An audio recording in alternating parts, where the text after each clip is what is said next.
As the Torah came into our presence onto the bima this evening,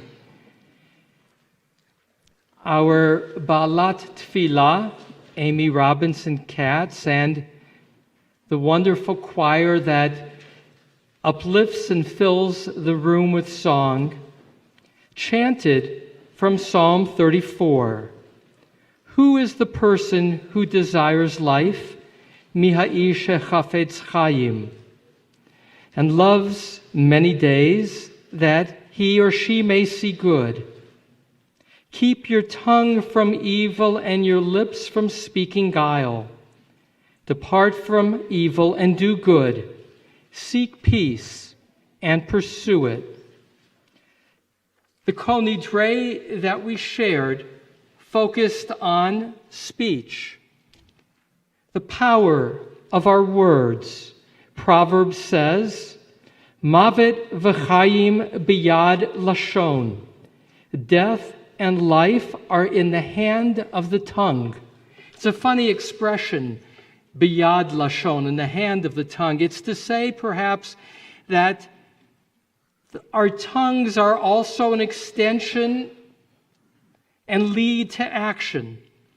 What we say is an act in itself that either connects us to other people or separates us, either in our words or in tone.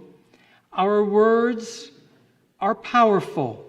And so with Kol Nidre, we say, even the words, God, that we shared with you, our vows, our hopes, our longings, please be gentle with us. In fact, release us from those words. But our rabbis teach that that's not the case with the words we share with each other.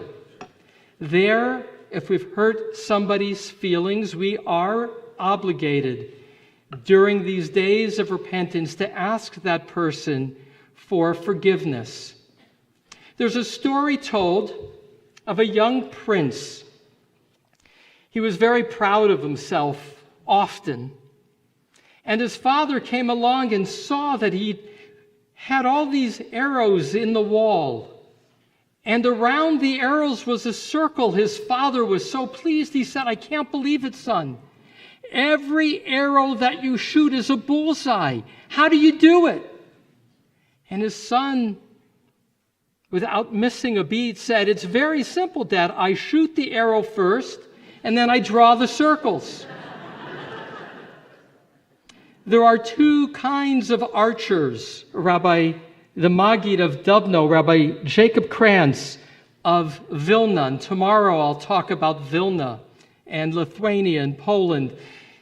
The Maggid of Dubno, the 18th century, said, there are two kinds of archers. Those who shoot the arrow and then draw the circle and brag about it.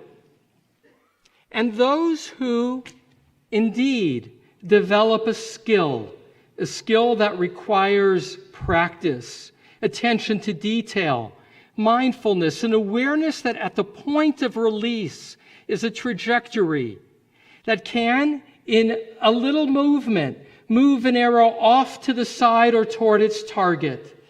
And so are the nature of our words. Our words are like our arrows. We can take new ones from the quill. We can make up when we have used. Indeed, in our tradition, an arrow that goes astray is called a chet. That's the same word that's used for sin. When we shoot and it's not toward our destination, that is falling short of our goal. And so tonight, as we do our al-chets, as we recite a litany of wrongdoings, they will be primarily about misuse of the tongue, which is why I now, as an added form of prayer, invite us to join with Cantor Amy and our choir on the handouts for the singing of Mi Ha'ish. May indeed our words be like arrows that meet our targets.